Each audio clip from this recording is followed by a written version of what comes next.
Bismillahirrahmanirrahim. Qala al-Imam Lubbil Irsyad Al-Habib Abdullah bin Abdul Haddad nafa'anallahu bihi wa bi ulumihi fid darin amin fi kitabihi Nasaihud Diniyah wal Wasaya Limaniyah ila anqal wa qala ta'ala wa wasaynal insana biwalidayhi hamalathu ummuhu wahnan ala wahnin wa bisaluhum fi amaini an ishkurli wa liwalidayka ilayyal masir. Fanzuru rahimakumullah kaifa qarana ta'ala al-amra bil ihsan lil walidain ma'a tauhidihi wa ibadatihi wa kaifa qarana syukrahuma bi syukrihi wa qala ta'ala wa'budullaha wa la tusyriku bihi syai'a wa bil walidaini ihsana wa qala ta'ala wa wasaynal insana bi walidayhi ihsanan hamalathu ummuhu kurhan wa wada'athu kurha al-ayah ila akhiriha wal ayatul lati taliha. Wa qala Abdullah bin Mas'ud radhiyallahu anhu sa'altu Rasulullah sallallahu alaihi wasallam ayyul a'mal ahabbu ila Allah faqala as-salatu li waqtiha qultu summa ay qala birrul walidain qultu summa ay qala al-jihadu fi sabilillah wa qala alaihi salatu wassalam ridallahu fi ridal walidain wa sukhtuhu fi sakhatil walidain. Wa qala alaihi salatu wassalam salasun la yanfa'u ma'ahunna amalun al-isyraku billah wa uququl walidain wal firaru yawmaz zahf. Wa qala alaihi salatu wassalam akbarul kaba'ir thalathun al-isyraku billah wa uququl walidain wa syahadatuz zur al-haditha.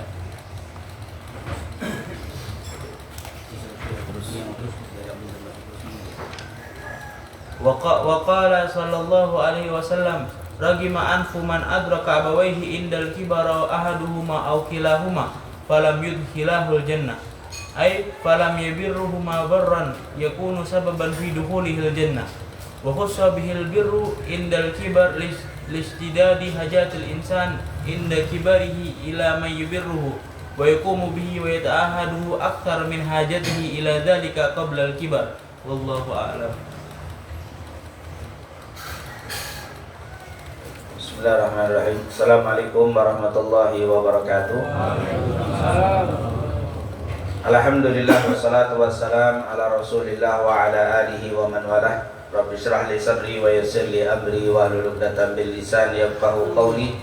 Subhanaka la ilma lana illa ma 'allamtana innaka antal alimul hakim. Amma ba'd. Segala puja dan puji kepada Allah, salawat serta salam kepada Nabi Muhammad sallallahu alaihi wasallam, para keluarga, sahabat, tabi'in, serta seluruh umat yang selalu beristiqamah mengikuti sunnah-sunnahnya hingga yaumul qiyamah. Alhamdulillah, pada pagi hari ini kita dapat kembali bersilaturahim untuk bersama-sama mempelajari dan membahas syariat Rasul sallallahu alaihi wasallam dari kitab An-Nasaih Ad-Diniyah wal Wasaya Al-Imaniyah. Semoga apa yang kita lakukan ini mendapatkan keberkahan dan keridhaan dari Allah Subhanahu wa taala, dan insyaallah menjadi salah satu sebab dikabulkan semua hajat kita, dimudahkan segala urusan kita, diangkat segala kesulitan kita, dan juga diberikan kesembuhan dari berbagai macam penyakit yang Allah berikan kepada kita semuanya. Amin ya rabbal alamin. Kembali kita membaca sedikit nasihat dari Al-Habib Abdullah bin Haddad yang masih berbicara tentang birrul walidain.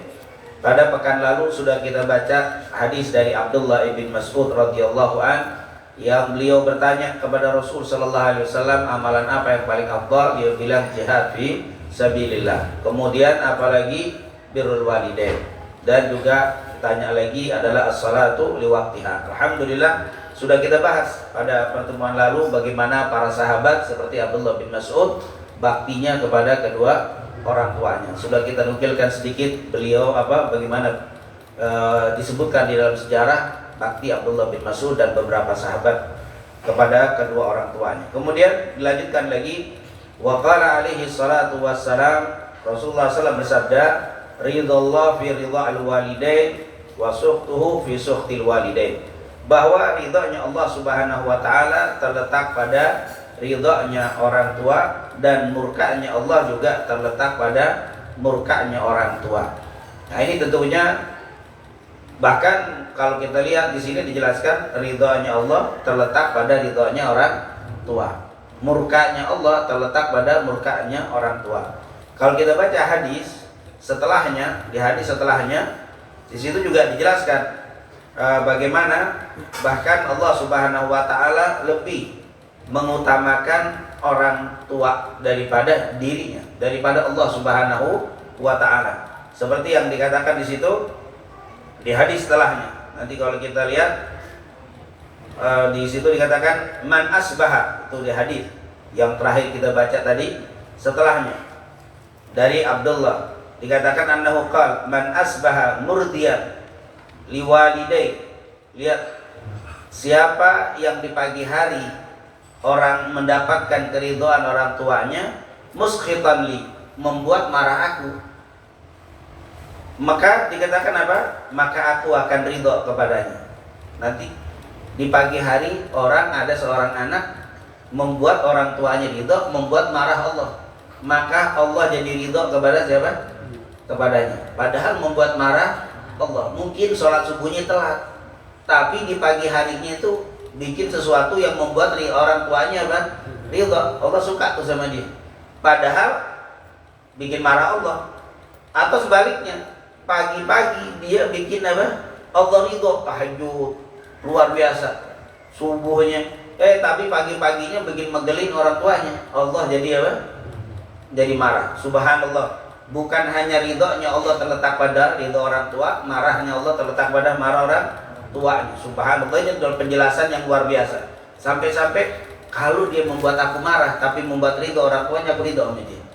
Begitu besarnya berbakti sama kedua orang tua, sampai Allah sendiri meletakkan keridhoannya kepada keridhaan orang tua. Oleh karena itu selalu digandengkan tadi di dalam ayat sebelumnya, yaitu apa? Ani ibudullah, dikatakan untuk beribadah kepada Allah dan juga kepada berlaku baik kepada orang tua. Begitu juga bersyukur kepada Allah, bersyukur kepada orang tua. Selalu dikaitkan dengan Allah dengan orang tua. Ini menunjukkan, kata para ulama, bahwa selayaknya orang yang taat kepada Allah, baik ahlu ibadah, ahlu syukur, dia harusnya juga sangat taat kepada orang tua. Tentunya yang sudah kita jelaskan, kata-kata taat kepada Allah secara mutlak, kepada Rasul secara mutlak, tapi kepada selain Allah dan Rasul tentunya selama tidak bertentangan dengan syariat. La ta'ata li makhluqin fi ma'siyatil khaliq. Ini tentunya menjadi kaidah umum, tidak ada ketaatan di dalam apa? Bermaksiat kepada sang khaliq. Tetapi untuk kecintaan mutlak kepada orang tua itu cinta mutlak. Kalau taat harus dilihat orang tuanya nyuruh baik apa buruk, harus dilihat. Tapi kalau cinta mutlak, walaupun bapak ibunya tidak sholat, bahkan bapak ibunya kafir pun tetap kita disuruh apa? Cinta. Cinta dengan taat tentunya beda ya. Cinta itu tetap harus ada sama orang tua. Oleh karena itu, wa in jahadaka ala an tusyrika bima laysa laka bihi ilmun fala tuti'huma wa sahibhuma fid dunya ma'rufa. Kalau mereka berdua nyuruh kita kepada hal-hal yang bertentangan, baik akidah, kemusyrikan dan yang lainnya, fala tuti'huma, jangan taati mereka berdua. Tapi wa sahibhuma fid dunya ma'rufa, artinya kecintaan tetap harus. Jadi ketaatan itu tidak mutlak, tapi cinta harus mutlak, walaupun kafir, apalagi dia seorang apa? Muslim, apalagi muslim yang taat, lebih lagi dan seterusnya. Oleh karena itu luar biasa, ridhonya Allah terletak pada ridho orang tua. Oleh karena itu sebagai orang tua hendaklah dia membantu anaknya untuk melakukan ketaatannya. Nabi nyuruh kita, hendaklah seorang bapak atau ibu nyuruh, ngajak atau memberikan kemudahan kepada si anak untuk melakukan ketaatan kepada Allah Subhanahu wa taala. Jangan mentang-mentang mau dapat ridhonya Allah enggak, jadi dibikin apa? Dibikin sulit anaknya. Akhirnya nanti misalkan malam-malam enggak ada kerjaan, anaknya disuruh apa? Begadang. Ya iseng aja. Disuruh, justru enggak, biar kamu bisa bangun tahajud, biar bisa kamu bangun subuh cepat tidur. Bapak entar keringetan, enggak apa-apa, sudah bapak masa. Mestinya begitu. Jangan sudah sholat subuh juga entar kalau telat, yang penting bapak ridho, kamu bakal apa? Nah ini bikin susah apa? Bikin susah anak. Pakai dalil ridho Allah bi ridha al-walidah. Ditambahin lagi man asbaha murdian, pakai tambahin hadis itu lagi. Nah ini tentunya bukan begitu.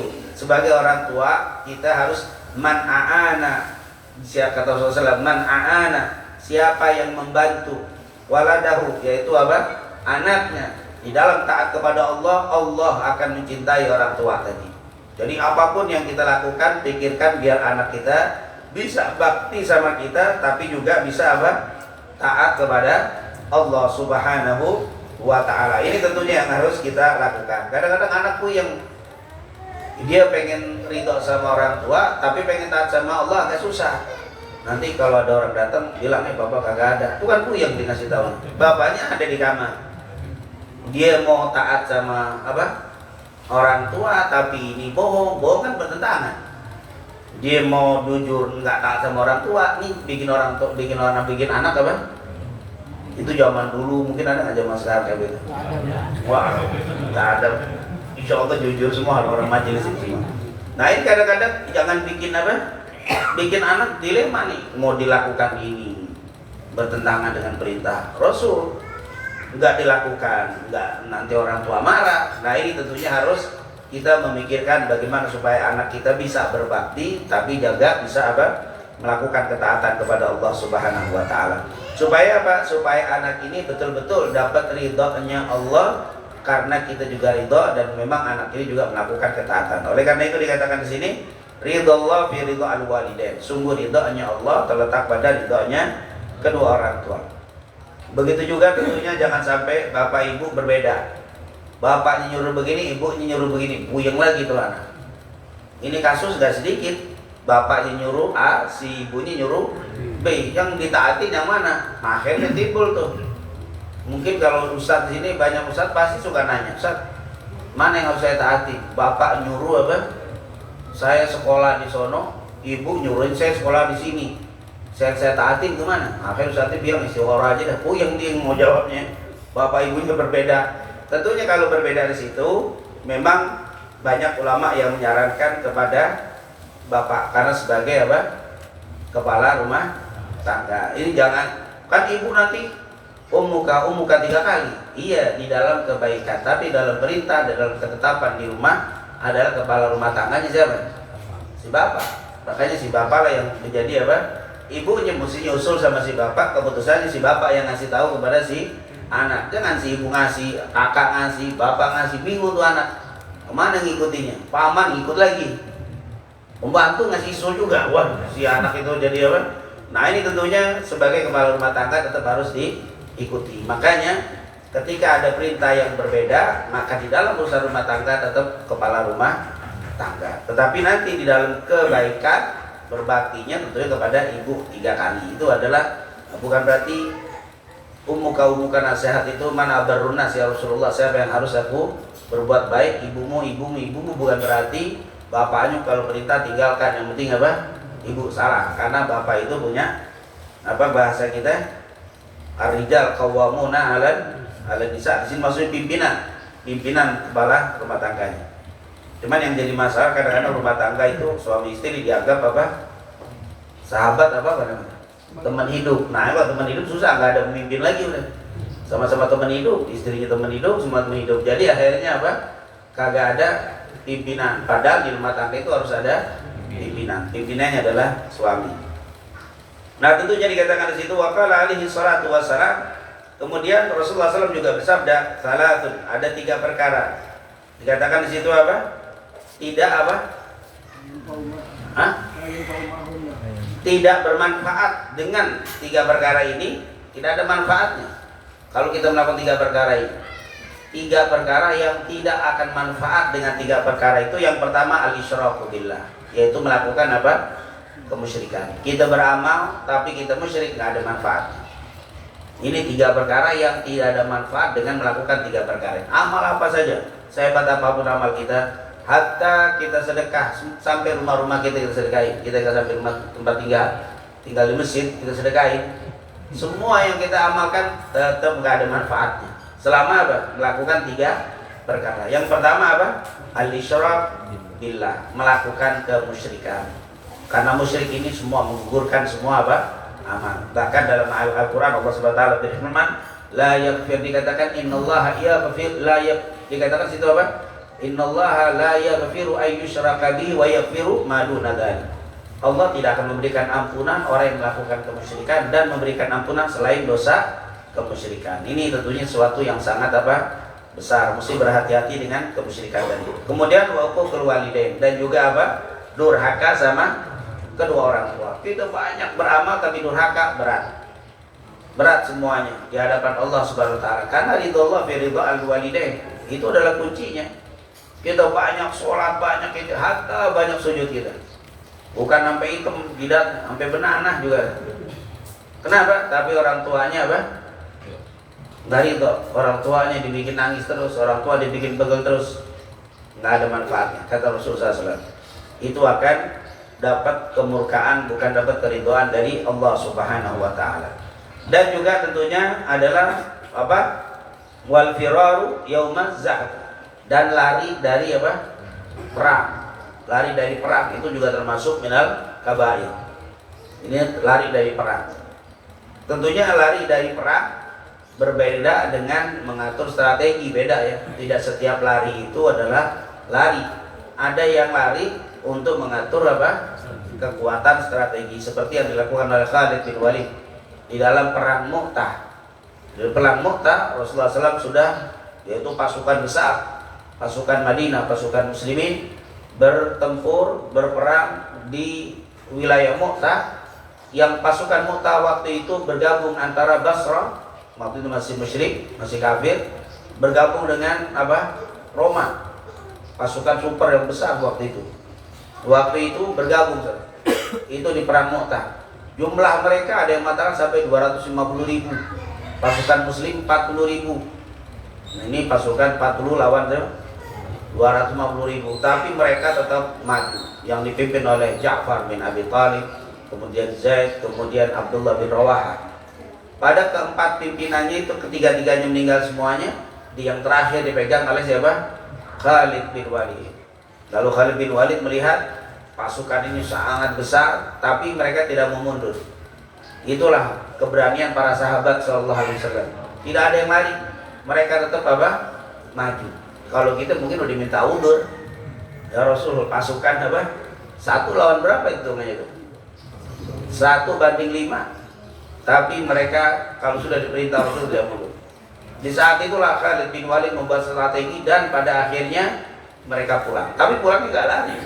Di dalam riwayat Khalid bin Walid di malam hari memotong sebagian sahabat, misalkan 40.000, 20.000 disuruh mundur, 20.000 maju di pagi harinya. Terus yang pasukan sebelah kanan ditaruh sebelah kiri, di sebelah kiri taruh sebelah kanan, yang depan taruh belakang, belakang taruh depan, diacak-acak sama Khalid bin Walid. Jadi pas maju pasukan Roma lihat, loh, ini orang baru semua nih. Dipikir orang baru semua, padahal yang disuruh pindah ke sini. Terus yang 20 lagi disuruh mundur dulu, ini maju. Disuruh waktu perang itu sambil orang-orang yang berperang, sebentar lagi datang pasukan Madinah. Sebentar lagi pasukan Madinah datang, maksud bantuan dari Madinah. Sambil berperang, sambil ngomong begitu, melihat muka-muka baru semua. Nggak lama baru mereka datang. Dan 20.000 itu yang datang nggak perlu mau dibikin panjang, sambil disuruh ngangkat pasir biar kelihatan jumlahnya banyak. Pas melihat jumlah begitu besar, akhirnya mereka mundur. Waktu mundur nggak diserang sama Khalid, karena kalau diserang terus ketahuan ini jumlahnya itu juga. Akhirnya setelah itu Khalid bin Walid pulang. Artinya bukan lari dalam keadaan perang, mundur dia. Strategi Khalid bin Walid yang luar biasa pulang. Tapi belum menang pulang. Sebagian sahabat mengatakan kita belum menang. Kenapa mundur? Nanti kita ini termasuk firar minaz zahab, termasuk lari, belum dapat menang, kita pulang. Menang itu ada dua, menang mati, syahid itu menang, atau menang dengan membawa kemenangan dengan mengalahkan musuh. Tapi kata Khalid bin Walid enggak, kita pulang. Enggak bisa. Kata Khalid bin Walid ini enggak bisa. Jadi kalau diterusin kita jumlahnya sangat jauh di atas mereka. Dan strategi Khalid bin Walid ini akhirnya mereka pulang. Itu di Madinah dikatakan oleh para sahabat, para ulama sejarah mengatakan itu kalau mereka balik itu disambut sama orang-orang Madinah, sama istrinya, sama putra-putrinya kecil-kecil. sama orang tuanya sudah tua yang gak ikut perang, menyambut keluarga. Tapi yang ini beda, karena mendengar berita dari Madinah kan sebelum pasukan besar datang itu sudah ada apa? Pasukan satu yang memberitahukan tentang keberadaan pasukan Madinah. Dikasih tahu sama Rasulullah SAW bahwa pasukan sudah menuju ke sini, belum dapat kemenangan sudah apa? Sudah pulang. Itu keluarganya yang nyambut, bukan nyambut dengan pelukan, tapi mereka membawa batu-batu kecil. Mereka datang dilempari batu dengan mengatakan, ya Farrar, wahai orang yang lari dari apa? Perang. Dilempari batu, bukannya apa? Bukan disambut dengan apa? Meriah, disambut dengan hangat, disambut dengan senyuman, malah bahkan banyak rumah-rumah mereka dibilang, saya tidak akan bukakan untuk suami saya pintu rumah. Istri-istri nutup apa? Nutup rumahnya. Orang-orang tua nutup rumahnya untuk anak. Saya tidak akan pernah terima anak yang lari dari perang, dari perintah Nabi Muhammad. Karena dosa besar tuh lari dari apa? Perang. Sampai kayak begitu. Jadi mereka berharap mati daripada harus apa? Kembali. Itu orang tuanya begitu, anaknya jihadnya mantap. Nah sekarang mau jihad, bapak ibunya nangis, minta tolong, jangan sampai apa? Pergi gimana, mau mantap tuh anak.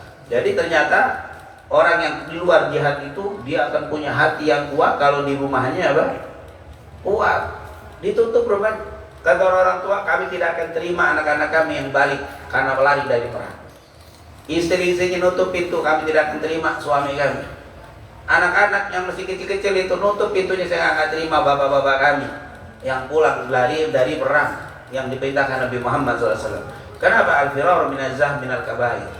Termasuk dosa besar. Akhirnya mereka pulang bukannya disambut tapi malah disambit sama apa? Penduduk Madinah. Akhirnya Nabi buru-buru keluar menyambut mereka. Rasulullah bilang, laisu bil karrar walakin, kami katakan laisu bil farrar walakin bil karrar, kata Rasulullah. Laisu bil farrar, mereka ini enggak lari, tapi karrar, dia akan balik. Karrar dia akan balik lagi. Ini bukannya lari, ini bukan lari, tapi ini adalah kembali yang akan apa? Perang kembali. Ini adalah strategi. Akhirnya setelah dengar laisu bil karrar walakin laisu bil farrar walakin karrar, akhirnya mereka buang senjata, batu-batu mereka peluk orang-orang yang mereka cintai, lalu mereka pegang tangannya, masuk ke rumah, dibawa ke rumahnya. Itulah bagaimana para sahabat Nabi Muhammad SAW, dan memang mereka tahu al-far yaitu lari dari perang termasuk minal kabair, dan ini merupakan apa hal yang dilakukan oleh para sahabat Nabi Muhammad SAW. Makanya para sahabat itu jangan kaget kalau perang, beda dengan apa? Generasi setelahnya. Begitulah khairul qurun, begitulah generasi yang terbaik. Mereka betul-betul luar biasa di dalam melaksanakan perintah Nabi Muhammad SAW. Kalau sudah selesai perang misalkan perang Uhud, Khandaq dan seterusnya, peperang itu setelah selesai, mereka itu pulang seperti dari perang Uhud. Waktu mereka balik, mereka dengar bahwa di perang Uhud banyak kaum muslimin yang terbunuh. Hampir sekitar 70 orang yang terbunuh. Itu termasuk banyak. Karena jarang umat Islam di zaman Rasul yang mati sampai 70. Perang Badar hanya 14, ada bilang hanya 12, paling banyak riwayat 16. Padahal pasukan 1000, muslimin 313. Tapi 16 saja itu sesuatu yang sangat besar. Perang Uhud, pasukan musuh 3000. Pasukan muslimin 750. Awalnya 1000 tapi pulang sebagian gara-gara Abdullah bin Ubay bin Salul, tinggal 750. Meninggal 70 itu sudah besar banget. Nggak pernah pasukan Islam terbunuh sebanyak itu. Di perang-perang lain nggak pernah. Rasulullah SAW begitu luar biasa strategi Nabi Muhammad SAW. Intinya sudah menjadi kebiasaan kalau mereka pulang, orang-orang tuanya kasih tahu. Orang tuanya itu nyambut, nungguin saudaranya. Mungkin kalau orang tuanya nungguin anaknya, kalau istri nungguin siapa? Suaminya. Kalau memang seorang anak nungguin bapaknya pulang. Mereka kalau dikasih tahu, Bu, anak Anda syahid, gugur, dia gak girang dulu, dia tari dulu, dia lihat mayitnya. Kalau panahnya dari depan, mereka girang. Tapi kalau panahnya dari belakang, kenanya tombak dari belakang, dia gak langsung gembira. Dia tanya dulu, ini anak bagaimana? Ini anak mati gimana nih? Apakah kalau di sini lari atau memang dari musuh dari belakang? oh ya ini matinya karena diserang dari belakang, girang lah. Tapi kalau lari mereka sedih. Berarti kalau tombakan dari apa? Belakang, panah dari belakang berarti lagi apa? Lagi berpaling, kena. Ini berarti lari ini anak. Lari mereka gak girang, mereka sedih. Kenapa lari dari perang terbunuh? Ini termasuk dosa apa? Besar. Subhanallah. Tapi kalau dilihat enggak, ini memang dari belakang karena musuh datang dari belakang. Karena di perang Uhud itu dari dua sisi.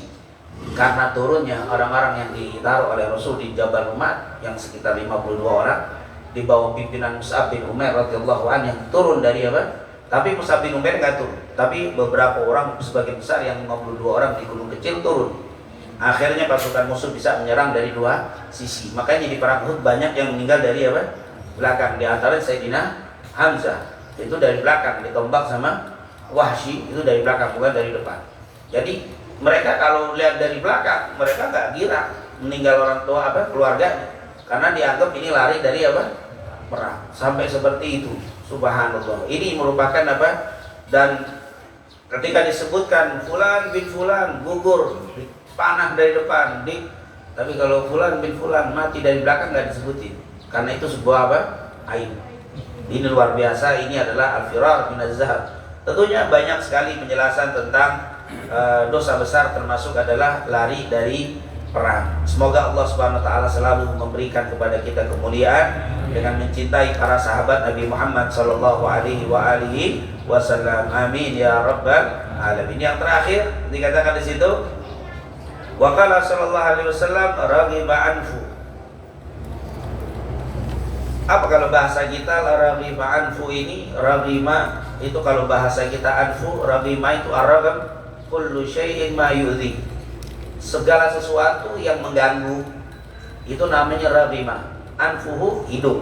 Segala sesuatu yang mengganggu di hidung. Makanya ada yang terjemahin debu yang ada di atas apa? Hidung. Raghima anfu. Maksudnya apa? Sungguh debu yang ada di atas hidung. Maksudnya apa itu? Sesuatu yang menghinakan. Ini kalau kita lagi duduk begini, di sini ada apa? Cemong. Kayaknya sesuatu yang apa? Hina. Sungguh merugi. Masa begini doang kagak bisa apa? Ngadep orang ininya apa? Cemong. Kalau bahasa kita sesuatu yang menyedihkan. Sesuatu yang menyedihkan. Siapa? Man adraka. Siapa yang menemui kedua orang tuanya indal kibar, saat usianya sudah tua. Yaitu sungguh menyedihkan, sungguh merugi, sungguh sangat keterlaluan orang yang mendapati kedua orang tuanya dalam usia besar. Al-kibar itu sudah usia apa? Lanjut. Atau ahaduhuma, atau salah satu di antara keduanya, bapaknya meninggal, ibunya masih ada, atau ibu sudah meninggal, bapaknya masih ada, sementara mereka sudah tua. Au kilahuma, atau keduanya masih ada, dua-duanya udah usia lanjut. Terus falam yudkhilahu al-jannah, tapi keduanya tidak bisa membawanya masuk ke dalam surga.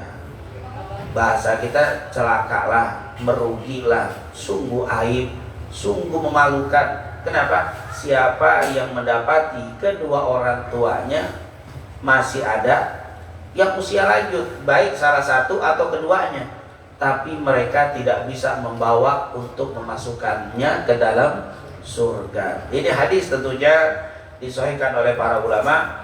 Di dalam hadis yang lain diulang sampai 3 kali. Raghima anfu, raghima anfu, raghima anfu, diulang sampai apa? 3 kali dalam hadis lain. Sungguh sedih, sungguh menyedihkan, sungguh menyesalkan, sungguh sesuatu yang apa?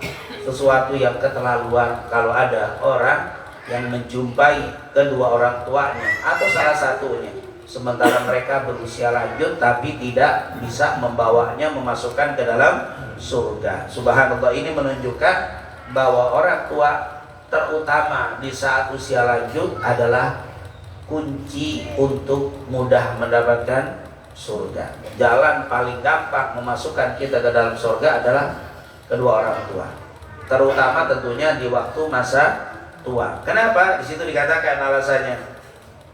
Dikatakan di situ apa? Katanya falam, bagaimana? Falam yukarrihuma, dan dia tidak berbakti kepada kedua orang tuanya. Terus birran itu dengan berbakti, dan kedua orang tua dia tidak bisa berbakti dengan bakti yang birran. Jadi diulang, walam yubirruhuma birran, tidak betul-betul berbakti. Ini biasa ada pengulang seperti itu untuk apa? Betul-betul orang itu tidak berbakti padahal kedua orang tua masih ada, keduanya atau salah satunya yakunu sababan fi dukhuli al-jannah, yang bisa menyebabkan dia masuk ke dalam surga. Sungguh sangat-sangat sesuatu yang memalukan, sesuatu yang dianggap lemah sekali, payah sekali kalau memang kedua orang tuanya itu masih ada atau salah satunya, dan dia tidak bisa berbakti dengan bakti yang menyebabkan dia masuk ke dalam surga. Karena itu adalah amalan yang paling luar biasa. Wa khassa, dikatakan di situ apa terusnya? Wa khassa bihil bir, dan dikhususkan dengan mereka itu untuk berbakti di waktu apa? Indal kibar, yaitu di waktu apa? Usia lanjut, listidadi hajat, karena memang dibutuhkan di saat itu hajat. Saat orang tua sudah lanjut usia itu sangat dibutuhkan. Mungkin kalau masih muda orang tuanya bisa ngurus diri sendiri. Dia bisa mau bikin nasi goreng dia bikin sendiri, bikin kopi dia bikin sendiri. Tapi kalau sudah usia lanjut, di saat itulah dia sangat membutuhkan bantuan dari anak-anaknya. Yang pasti anaknya sudah mulai dewasa. Nah, sini tentunya dianjurkan menunjukkan bahwa kita disuruh nikah muda. Nikahnya udah umur 50, anaknya kecil udah gede, bikin kopi nggak bisa juga tuh anak. Masih ini disuruh menunjukkan makanya Rasulullah bilang ya ma'syarasy syabab, disuruh syabab, man istata'a minkumul ba'ah wal yatazawwaj. Karena memang al-ba' itu syabab. Syabab ini ada yang lihat berapa sih syabab itu? 16 tahun sudah masuk ke dalam wilayah syabab.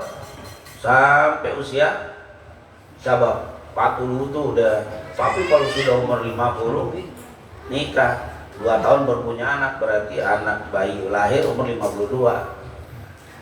Nada ini batuk-batuk. Udah musibahan soalnya udah terlalu Nah, ketika anak bisa bikin nasi goreng atau bikin kopi, berapa umurnya? 14. Umur bapaknya 70. Itu kalau masih hidup. Makanya jangan Makanya di sini lihat, ketika kita nikah muda, ketika kita sudah usia, maka anak itu sudah dewasa. Ini makanya ini akan bisa berjalan kalau memang. Kenapa di usia ditekankan usia muda? Karena memang tidak dihajat, yaitu karena memang hajat al-insan indah kibari. Karena di waktu usia dewasa itu manusia butuh dengan bantuan, karena sudah usia lanjut. Ilaman huwa, yaitu ilaman barahu, yaitu wayaqumu bihi, yaitu untuk wayata'ahad, karena memang untuk bisa membantu dia, bisa mengurusi urusan. Nah, ini makanya ditekankan di waktu usia tua. Walaupun seandainya kita sudah dewasa, orang tua kita masih muda, tetap kita disuruh. Cuman memang nggak terlalu berapa, karena dia bisa ngurus sendiri. Dan kita misalkan sebagai orang tua masih muda, anak kita udah gede-gede juga, maka tentunya kita suruh nolongin anak kita untuk bisa melakukan ketaatan dan bakti. Dengan cara tidak terlalu membebani mereka. Kalau memang kita bisa lakukan sendiri. Jangan mentang-mentang anak udah gede mau ngapain, kayak sepatu dulu. Bakti mau pengen main balas dendam banget, pengen Jangan. Kalau memang kita bisa, kita aja dulu sendiri. Biar anak kita nggak jadi anak yang melakukan sesuatu yang takut dia tiba-tiba dan takut dia ini akan menjadi selagi kita bisa. Makanya di sini ditekankan itu di masa di masa tua. Walaupun di masa muda tetap kita disuruh bakti sama orang, walaupun orang tua kita muda. Nah, ini tentunya di sini akar min hajat, lebih banyak tentunya dalam hajatnya. Tentunya untuk menyelesaikan masalah-masalah di masa tua itu lebih dipentingkan daripada di masa muda. Itulah ditekankan raghima anfu man adraka walidayhi al-kibar, yaitu masalah usia tua. Sekali lagi, usia tua ini lebih ditekankan. Yang pertama tadi karena orang tua sudah tidak bisa banyak berbuat, dan anaknya sudah bisa banyak berbuat. Yang kedua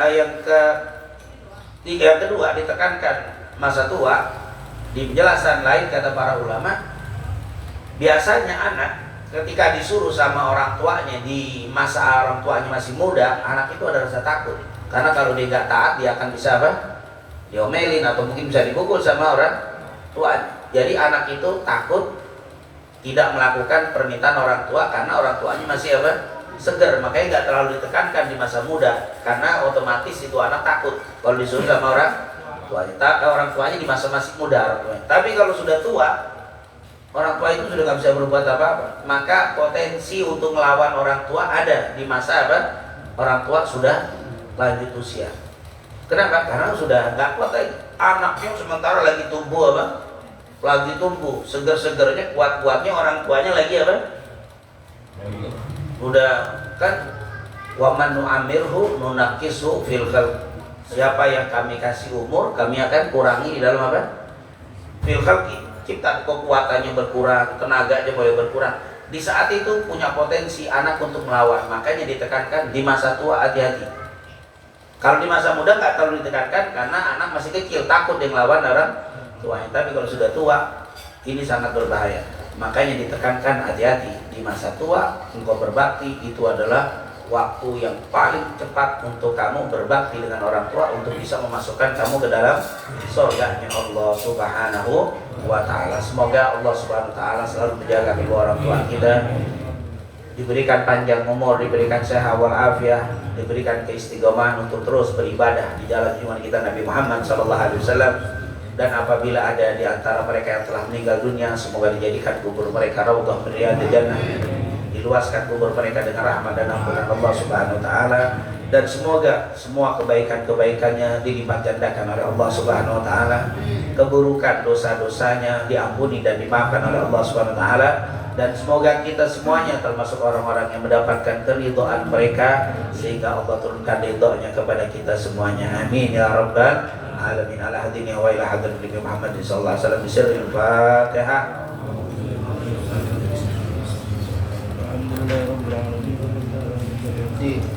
إياك نعبد وإياك نستعين اهدنا الصراط المستقيم صراط الذين أنعمت عليهم غير المغضوب عليهم ولا الضالين.